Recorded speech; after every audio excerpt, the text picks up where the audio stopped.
What sound experience would you like today? I'll have the fantasy pack. Good choice. And could you make it a Cloud 2 wireless? On its way, sir.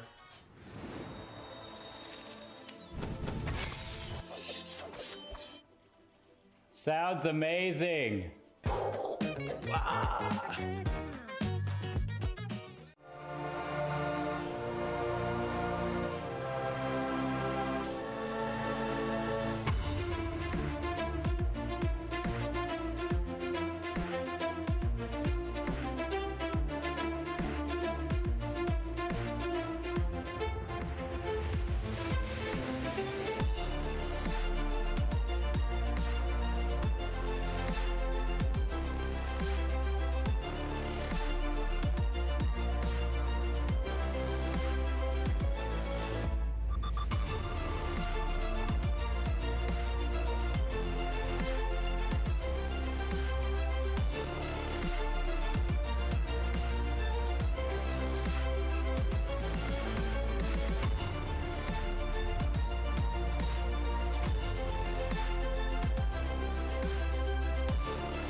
Welcome back, ladies and gentlemen, to some more NECC esports action. We're heading over to the West Emergence Division for Southern Mississippi versus Upper Iowa. I am Lars Newt. I'll be your color commentator, and joining me here in the casting booth is the one, the only, the Leachy live. Leachy, how you doing tonight? Oh, good. I thought you were talking about somebody behind me. I'm doing fantastic. I just got off the back of a 3-hour block of cast for another group, so I am riding high on this empty can of Coke. I'm gonna give the next 45 minutes. It's just gonna be balls to the wall. I cannot wait. Well, it's going to be some balls to the wall Rocket League action here. Southern Mississippi versus Upper Iowa. I know we talked about this a little bit in the intermission. Southern Mississippi having a rough season so far. Upper Iowa not doing a whole lot better, sitting 500 with a bye week. Southern Mississippi currently 0-5. So both these teams looking to come out here and show a little bit better than they have so far this season. Upper Iowa. So they are sitting right now, and they're one of the teams that I did actually have the privilege of casting for, or casting about, rather, earlier this season. A team to be respected. I don't know that I would necessarily jump to the term feared, given their 2-2 record and their 6th position out of 10 teams in the West Emergence leaderboard, but a team to be respected nonetheless, especially if you are a team such as Southern Mississippi 2, who unfortunately, as you touched on before, 0-5 record, absolute bottom of the leaderboard. They're actually tied with Concordia, Wisconsin 2 at 0-5. 4-15 in terms of their goal, their game situation rather. So I think we're probably gonna see a 3-1 in favor of Upper Iowa. I don't know if Upper Iowa has it in them to sweep Southern Mississippi, because Southern Mississippi does have a record of taking a game every once in a while. And I think going up against a mid-table team like Upper Iowa, they have a good chance of taking one. I don't think it's going to go much further than that. Well, I'm gonna give them a little bit more credit. I'm gonna call this 3-2 also to Upper Iowa, but I'm predicting a game 5. I'm gonna let us go all the way throughout this entire series, and we're gonna get the most out of Leachy's empty can of Coke Zero here and see how long that little shot of caffeine. Default Coca-Cola. All right, I'm not a quitter. Coke Zero, get out of here. Well, some of us are trying to watch our health, but now we're trying to watch some Rocket League already underway on the field for game 1 of what is hopefully a game 5 decider series. Southern Mississippi in blue being scored on by 10-pin from Upper Iowa. Let's talk about this one for a second. Just right off the bat, 10-pin does a great job of recognizing where that clear attempt is coming. You hear me talk a lot about getting that ball center in front of your opponent's net. Well, it's a little bit early to be putting that one center. And here's the thing about center passes. They work both ways. 10-pin happy to walk away and give Upper Iowa the early advantage in this series. Let's try that again. Southern Mississippi in blue, one and only Avenger and Hamburglar going up against Upper Iowa in orange. 10-pin, BD Roo and Krupster. 30 seconds gone. Ooh, one and only trying to equalize it there, but 10-pin very quick, chasing back to make sure that he had that goal covered, and cover it he did. Oh, almost on target there. An awkward pinch from Upper Iowa, almost doubled the lead, but slightly high, slightly wide, so they have to give that shot, or that chance, another shot to make that one work. Hamburger off this right side wall, kind of sort of looking for a teammate to pass to, but it kind of just turns into a pinch off of the oncoming attacker. 60 seconds gone, almost 2-0. BD Roo rather manages to keep it at 1-0 with the slight miss there on that open goal opportunity. Currently, this game is all Upper Iowa. They've spent so much time on the attack. They brought so much pressure. In that first minute, about 40 seconds of it in a row, uncontested, was spent in that, in that blue half, pounding down on this net. And I think part of that, they need to get a little bit better contribution out of all these players, but Big Daddy Roo is going to make their own contribution and get a goal of their own. Just underneath the crossbar as well. 10-pin. Oh, okay, Lars, I'm going to let you take this one, because this is the exact play that you harp on all the time. The barely a shot that turns into a pass off of the backboard.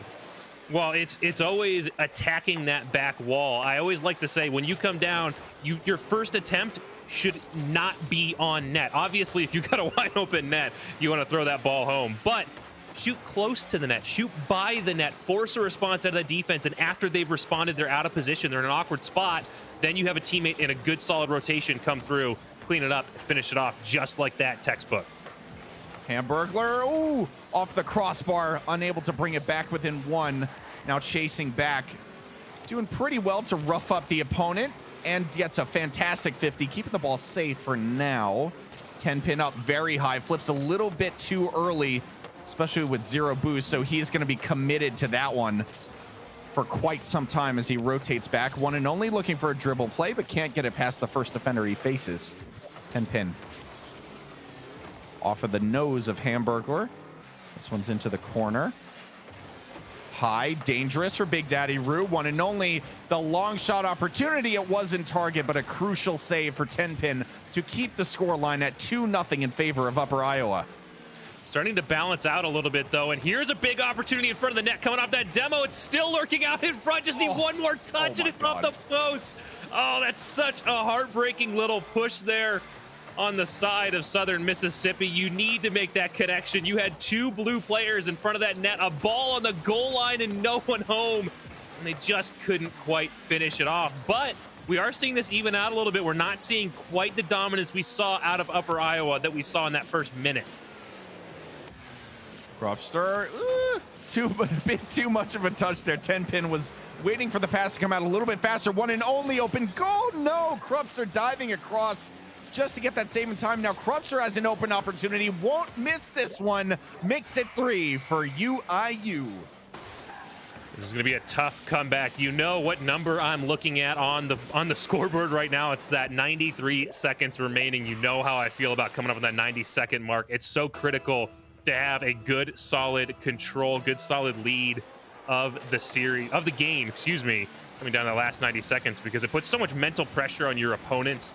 It forces them to be more aggressive and leaves them more open on the backside. Well, you know, the corollary to that is you get to play more comfortably, and that just makes you play better. Up high from 10 pin. Oh, the double tap kind of sort of turns into like a half doomsy dish. Throwing the defense for a loop. Hamburglar is up, won't get there in time. BD Roo almost certainly putting this game beyond a shadow of a doubt. It's just an awkward, unfortunate touch here. One and only pops that one right up, and BD Roo does a great job of getting up high and tucking that one into that top shelf, taking it away from anybody on Southern Miss. And that's the one big issue here is saw kind of a triple commit, an awkward rotation through there, and an unfortunate bump up. It's not enough to just get that ball away from that immediate threat. You have to clear the shooting lane. And unfortunately, one and only pops that one right up above and in front of the net. Coming around yet again. Another dangerous stop there. One that needed to be made. One and only. Oh, no. Someone I like to call the Canadian standoff. No. After you, please. Just couldn't decide who was meant to take that ball, and it resulted in a loss of possession. People need to take a little bit more control there. Krupster, 0 boost, has the ball taken away. One and only doing relatively well to keep the ball out of their own half, but oh, not well enough. BDR coming in, can't get it underneath. I keep wanting to say BDR. I'm so sorry about that. Big Daddy Roo. Oh, Avenger trying to walk this in. The final 10 seconds, rather. Hamburglar taking this up and waiting for it to fall back down. Big Daddy Roo taking advantage of his hesitation there. Just waiting for the ball to come down and touch. Upper Iowa, a relatively convincing 4-0 win in game number 1. Yeah, that's a great start if you are Upper Iowa trying to get a good set of wins here towards your record on the season. Excuse me. It was, it's got a little scrambled here for a second. It's a great convincing win off the start here. And I think a big issue that Southern Mississippi needs to sort out going forward. I mean, obviously there's some mechanical issues. There's some pace of play issues that Upper Iowa has an advantage here. But where I really want to see them step up is in the communication department. You talked about that Canadian standoff that we had earlier, which in the end, Avenger played fairly well out of that one. They did a good job of once they decided, hey, that's going to be my ball. They baited out the defender very well, got it down to the corner. I know we heard you talking earlier about when you have that dribble, playing to the wall and not to the net to pull that defender out. The triple commit in front of their own net, the awkward touches, the communication, I think, is where the comeback for Southern Mississippi starts. An interesting thing to highlight here, when we're looking at the all touches map, I don't know if that's something you can bring up a little bit, but it seems to be concentrated in each team's own back right corner. And I wonder what that's all about. Like, is it just that, like, they favor that right side on their defensive rotations, or that their opponents favor their left side for their attacking rotations? Like, it's something that you don't really have insight on until you have Mr. Stats programming things like this so that you can see behind the scenes. I wonder what that's all about. I'd love to be able to study that for a little bit. Yeah, we're still a little bit new to the new technology that we've been bringing in here. But if you want a quick reference here, so this is the touch map for the blue team, which I believe is Southern Mississippi. And this is the touch map for Upper Iowa. And you can see, just like Leachy was talking about, they kind of favor that home right corner for each side of the ball, and that on pushing it up the wall and trying to get this one out from in front of the net. The one thing I do want to point out here is we seem to be getting more defensive touches in front of Upper Iowa's net. Again, this is Upper Iowa's heat map that you're looking at right now.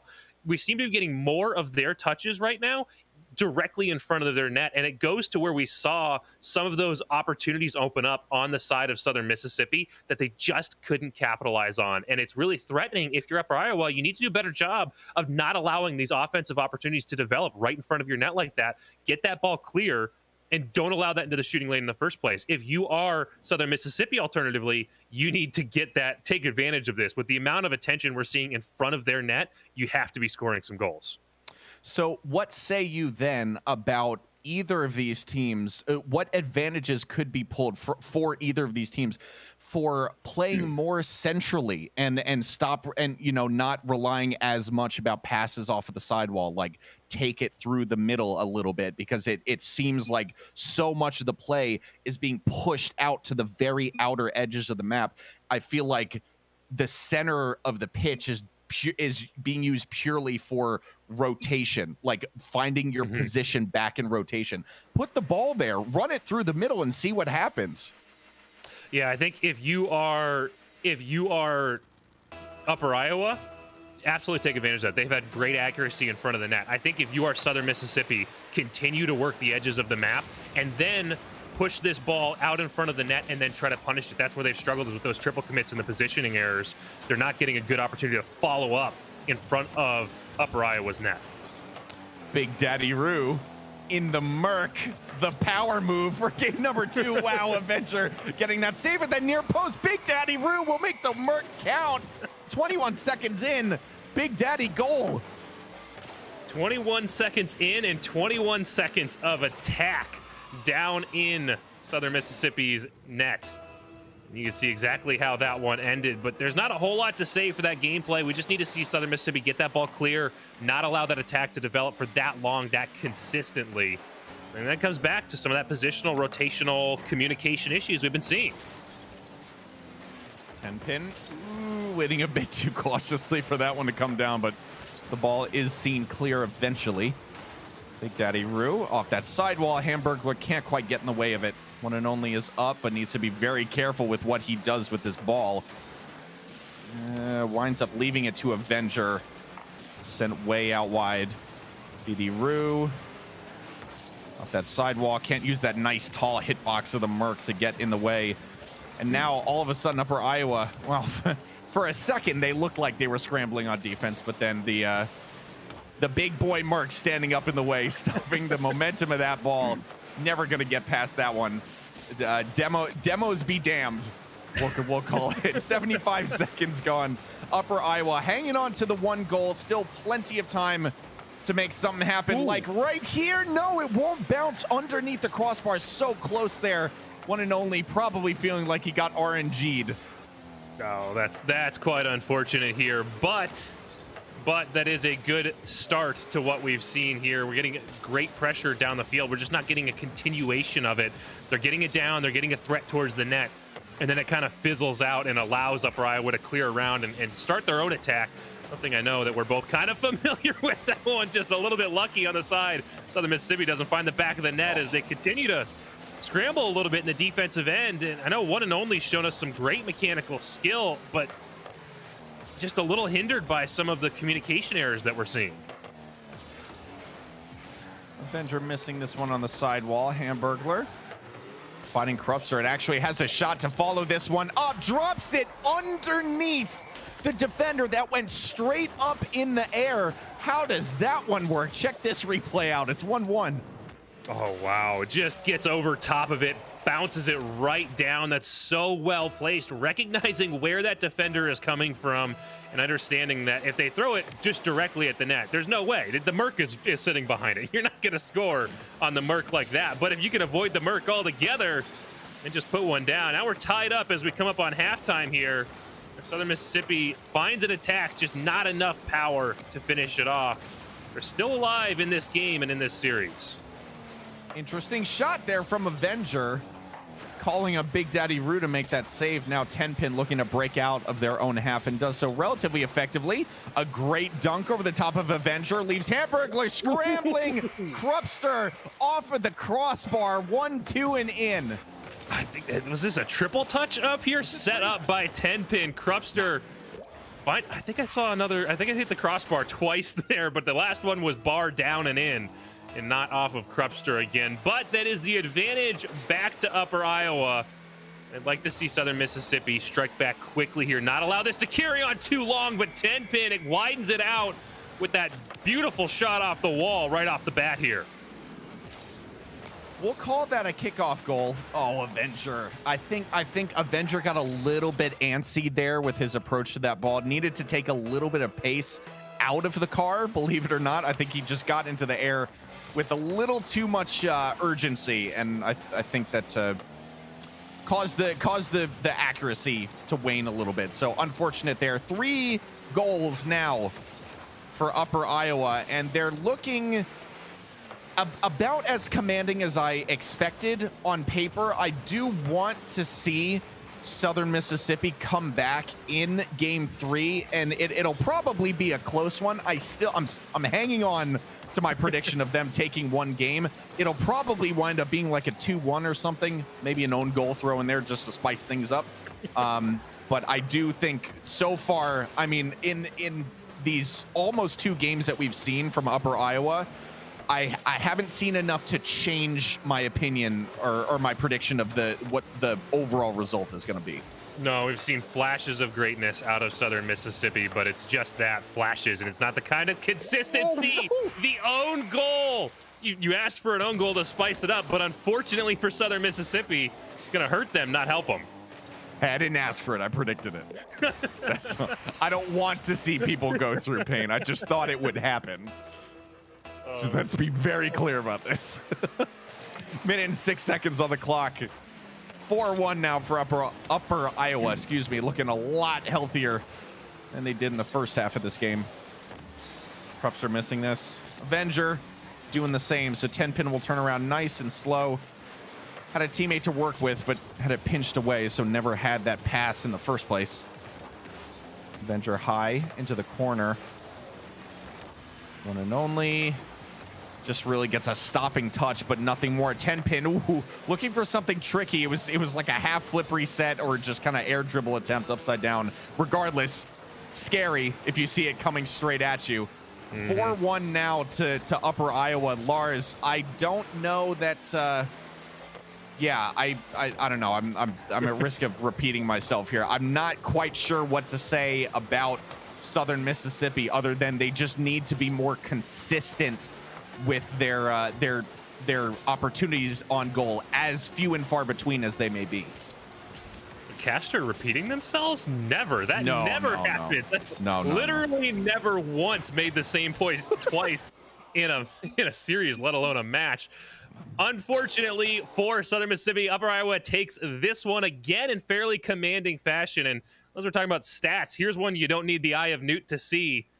You just look at the scoreboard. 9 shots on net for Upper Iowa to 3 for Southern Mississippi. A 300% outshoot side of Upper Iowa. And I definitely like what I've seen out of Southern Mississippi. They've settled down some of those double commit issues. They're not on each other's backs nearly as much as they were before. They're doing a much better job rotating through. So here's the next step. Pick up the pace, get a few more touches, get more aggressive on the net. We had step 1 down, step 2 on the way, hopefully, and then maybe in game number 3 here, they can walk away with a victory. How viable do you think it is for Southern Mississippi to fully switch gears and go aggressive physical play? Do you think that, like, from what we've seen, do you think they even have room in their rotations to implement that? Or do you think that something like that would just put them at risk of being caught out of position and then Upper Iowa just bangs them home time and time again? Well, you can see here, I just brought up the demo map, as you can see, and there's not a whole lot to be said for that physical play. And I think at this point, with how the series has gone for Southern Mississippi, I'm for it. I advocate the physical play all the time. They're already a little scrambled in the rotation, so honestly, it can only really help at this point. Game 3. Something's got to change. Up high, 10-pin. Oh, gets beaten to it by Avenger, but no teammates there to follow up, and now Avenger will get demoed. Hamburglar is struggling there, one and only diving across to make that stop. Hamburglar has it taken away. This one's waterfalling down, dangerous from 10-pin. No, Big Daddy Roo with the merc. I wanted that so badly, but Krupster winds up finishing it. Oh, well, Big Daddy Roo does a great job bringing pressure downfield, and you don't even have to touch the ball to do what I've talked about so many times. Bring pressure towards the net, bait out the defense. Big Daddy Roo comes downfield, threatens that ball. You could see at least 2 Southern Miss players jump on top of that, end up sailing past, and it just leaves it wide open for Krupster. Hamburglar missing this. Big Daddy Roo into his own corner. Avenger up. Good kill of the momentum, but unfortunately, the car was taking him, or the momentum rather of his own car was taking him away from the ball. Krupster, all he needs to do is direct that on target. 0 boost is going to make that a little bit difficult. Not enough gas in the tank per se to change the trajectory of his car. So needed to make sure that that jump was perfect, and it was slightly off. Score remains 1-0 in favor of Upper Iowa. Big Daddy Roo trying to change that, double it. Big Merc coming in with that 50, 10-pin. Wow, the slowest dribble here is all he needed to double that lead. Well, it's great pressure, and the thing that allowed this to open up is the level of aggression we've seen out of Upper Iowa. And it's not the physical aggression, it's attacking the ball, getting up into your opponent's face, not allowing them to develop plays and have time to make the plays that they want to make. You see it right here, Krupster jumping on the top of Avenger, and 10-pin even trying to make that read off of the wall. But here we finally have an opportunity if they can get a center. And no, even Krupster diving in. Just to my point, again and again and again, anytime you see blue near the ball, you know Upper Iowa is barreling down to try to take it away. Oh, a miss there from Hamburglar. Didn't quite punish him just yet, but the danger's not over. 10-pin still sends it high. One and only. Needs some help from a teammate in the form of Hamburglar to send it clear off to the right side. Avenger coming in will get beaten to it by Big Daddy Roo. One and only gets in the way. Oh, if only that were on target, we could be talking about a slightly different scoreline. Drop down, 10-pin flips a little bit too early, kills his vertical momentum. Hamburglar just has it cleared away from 10-pin, so needs to retreat, especially with that bump from Krupster coming through as well. Sent around. Up high from Avenger. Hamburglar struggling, turtling there on his own roof of the car. Getting down to the halfway mark, and you're not going to score if you don't shoot. And, you know, Southern Mississippi, there's no sugarcoating this. They have yet to fire a single shot off towards the Upper Iowa goal. Imagine taking my next talking point right out of my mouth as I'm sitting here looking at the scoreboard. Well, to Southern Mississippi's credit, every player has got a save. They're nice and balanced on that one, but it's not enough 6 shots on net. 2 of them have found their way in for Upper Iowa. And now, with 121 seconds remaining, Southern Mississippi needs to find something and needs to start with just getting pressure on the net, but they're getting so hounded. Oh, there's one. Finally, some pressure down. It's in. Hamburglar cuts the lead in half. Yes, they got it. Hamburglar out. What a great pass as well there. Krupster, it's a difficult situation for Krupster to be in because you're coming at that ball full speed. You need to make a touch to keep it out, but it's almost like damned if you do, damned if you don't, because the touch that he got, sure, kept the ball out, but A, it dumped it directly into the shooting lane, and B, it threw his car all the way into the back of his own goal, so it took him forever to collect himself and get back into a position where he was even, you know, had a possibility of making a save. And Southern Mississippi took advantage. That needs to happen more often. Make these guys scramble, because if they're scrambling, sure, they can make the first save, but if they're scrambling to make that save, the second one isn't going to be quite so easy. Well, that's what it comes back to with the follow-up. Pressure tied up. Avenger finds that top right corner off of getting Big Daddy Roo beat. 10-pin double commits. And then it doesn't matter at that point. Nobody's left home. Minute 15 seconds, and this is the most competitive game we've seen yet. You may just get your game 3 to Southern Mississippi yet, but a minute and 10 seconds remaining to find out. I'm loving it. Let's keep this going. 2-2. Careful, we don't want to get in trouble with the people responsible for that. We're fine. We're fine. I'll pay them off. I have $3. We'll make it work. Hamburglar not quite getting to this one off the wall. What the hell are we doing? One and only picking the pockets of one of those UI players. Oh, Avenger not quite making the touch here. Would have been a great pass had he managed to find contact. And as it stands, still 2-2. Final 30 seconds now. Great pass off that corner wall. Big Daddy Roo standing up tall to get this touch. 10-pin waiting very patiently to catch this. Avenger. No, back wall pass over to one and only. There was a good attempt, but just couldn't side flip quite fast enough to make that one work out. Avenger looking to send this one long. Does so halfway. No, okay, that was over the side of Hamburglar, but luckily one and only. Positioned perfectly for that save. It's wide open. 10-pin needs to make the save and does. Ball's still dangerous. They need to clear it out. They will clear it out. The ball has yet to hit the ground. I think it will just about now. There we go. Overtime finally. Game 3. And Southern Mississippi a single goal away from keeping this going. It is all up to them. Ooh, that was almost it off the kickoff. And well-deserved at the end of that regulation time. One and only honoring the Rule 1 even as the ball goes towards their net. They're almost going to get the benefit of it, but now the attack very firmly under control by Upper Iowa University. And now 10-pin in the air finishes it off 25 seconds into overtime, and that is the series. Upper Iowa takes it in 3. That, I mean, jumped brilliantly. Avenger, you could see, was kind of caught flat-footed, knew that he needed to make some kind of an effort, because if he didn't jump and just kind of waited for the shot to come in, you done, kid. So he needed to try something, and it just wasn't enough. So Upper Iowa, it took overtime for Upper Iowa to get this sweep done, but sometimes an overtime win is what it takes, and that's what it took here. So Upper Iowa, very well done, dispensing, I would say, fairly comfortably of Southern Mississippi. It wasn't the 3-1 that I was expecting. Game 3 was definitely the close competition that I was expecting, and then Upper Iowa had to go and ruin it. So you know what? I don't even care anymore. Sorry, the look on your face over here watching that develop.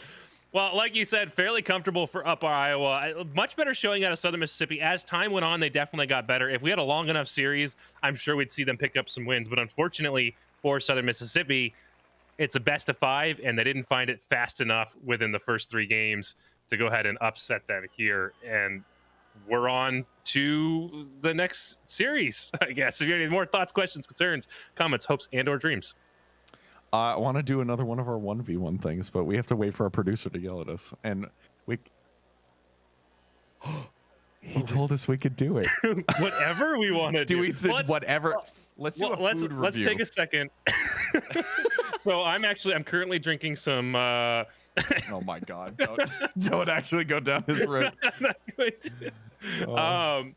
Let's pull up the heat maps. Let's just break down a little bit more detail of what happened in this last game. We'll start with the all touch heat map, and I'll bring up the drawing board as well. So as we talk our points through, we can actually draw directly on them, which I think that's pretty neat. I don't know about you guys, but I happen to enjoy that a little bit. Mr. Stats.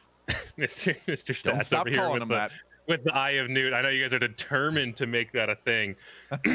But as you can see, speaking of statistics, 53% of the time was spent in the blue end of the field with Upper Iowa on attack. But the longest attack, believe it or not, was 35 seconds with Southern Mississippi bearing down on Upper Iowa's net. But as you can see here, all this activity continues to happen in the corners. We didn't see them get out into the middle of the field. And the one thing that surprises me is look at this area right here, Leachy, in front of the net. And I know that's probably tough for you to see because I don't know if you have that pulled up in Discord right now. I got you.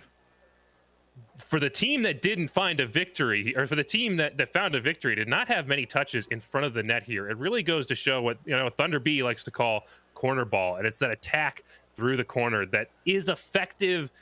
I think mostly at about this emergence level of gameplay. As you start to go higher, this starts to break down a little bit. And what we saw kind of earlier is as Southern Mississippi started to clear, they started to get center pretty aggressively, and that allowed Upper Iowa University, to attack pretty aggressively and jump those plays up through the midfield here. And they started to settle that down and get it up through here. And you can see where they started to really push through the corner.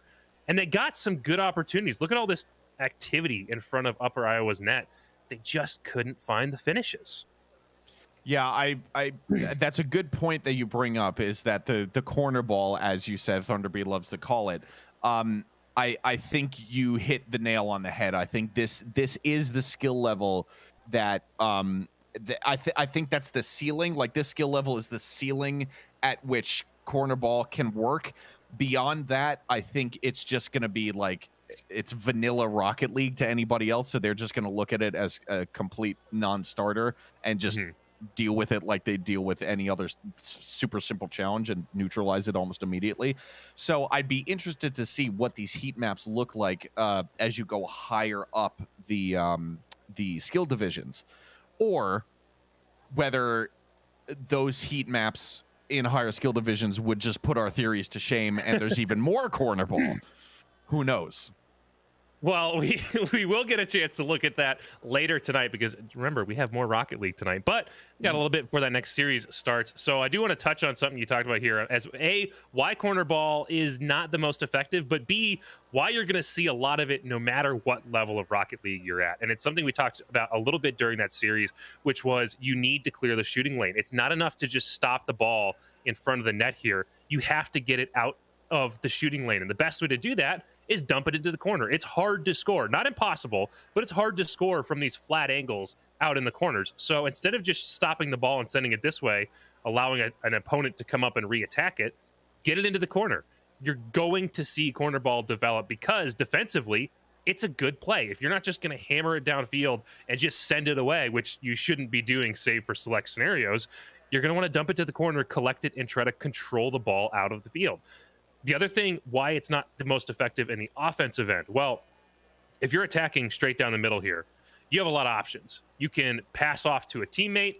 You can dribble straight up the field. You could try to go around and bring it back in. You got a lot of things you could do with that ball. You can even leave it. You could pop it up right here and have your teammate come sailing in and try to make an attack. If you're driving the ball down through the corner, well, what are my options? There's a wall here, and there's a wall here, and there's a defender here. you're kind of limited on your options. So it's not the most effective attacking strategy. The farthest down I want to see players on the attack have the ball under control along the wall is right about here. At this point, you really need to be looking to get that infield and get that set up for your teammates on the attack. The other thing you could do, though, you don't necessarily have to just straight midfield pass. What we talked about earlier is you can throw towards the net, but not quite on, because where is that going to bounce out? That's a terrible arrow right in front of the net to allow your teammates to follow up. And this scenario that you're outlining as well is why good communication is so fundamental to Rocket League, because you can be in great positions all you want, but the fact of the matter is, if you are in line with a teammate who's up high on the wall ready to side flip off and give you that pass into the midfield, the ball partially obscures the car, and it would take mammoth reaction. Well, actually, that would be probably very slow, cat-like reflexes, to be able to read that stuff and react to it so quickly. So if you can do something as simple as, I'm here, or passing mid, just like something to give someone half of a second of a heads up that, hey, this ball's going to come straight onto your nose. You better be ready for it when it gets there. It's just so crucial. Communication is so important across all levels of Rocket League. You can say that corner ball, bumps up against the ceiling of the emergence skill level. Communication, top to bottom, bronze all the way up to SSL. If you are not speaking effectively with your teammates, they're in very, apart from very few exceptions, you will probably not fare as well as a team that does have that communication on lock.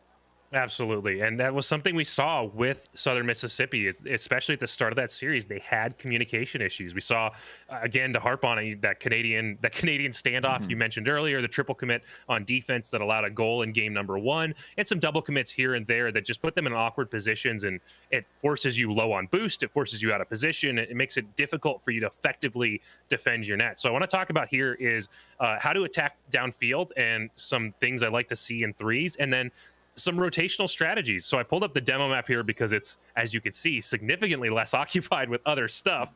It's just the one demo down in front of Upper Iowa's net.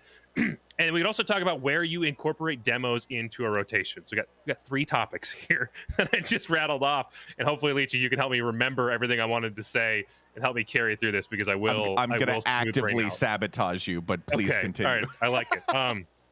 So let's talk about attacking downfield. We'll start in the defensive end. So let's assume this is an Upper Iowa attack from the defensive end down towards Southern Miss up here.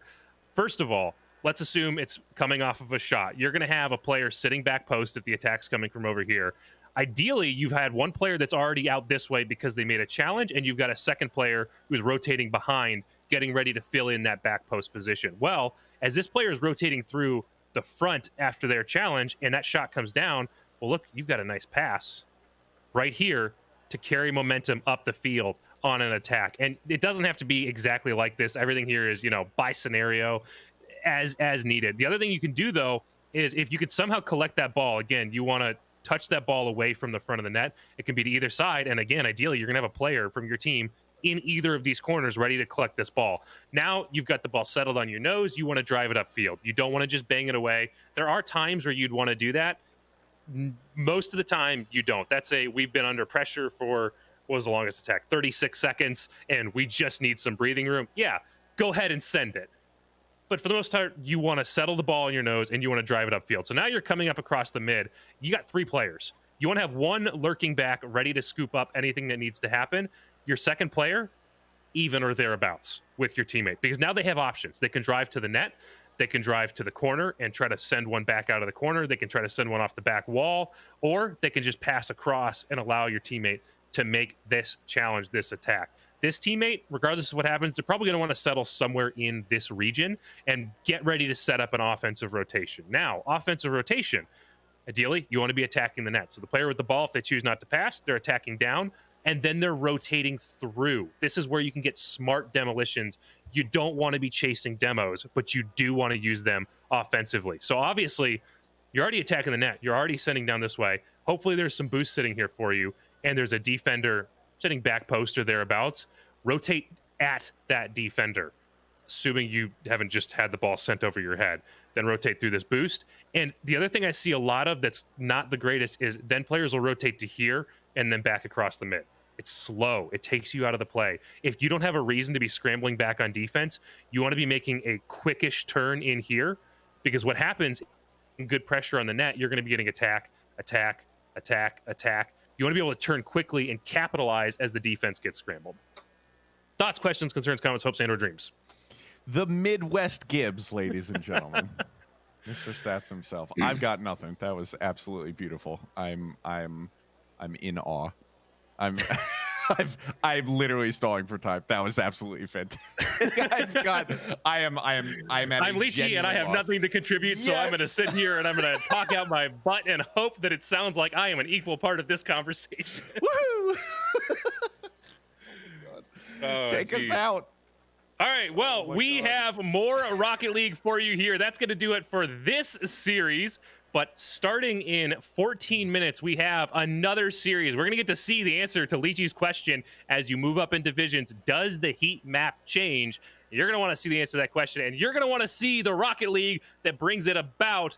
On behalf of Leachy, goodbye, Leachy. And I will be right back. Stick around.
What sound experience would you like today?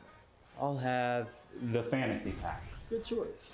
And could you make it a Cloud 2 wireless? On his way, sir.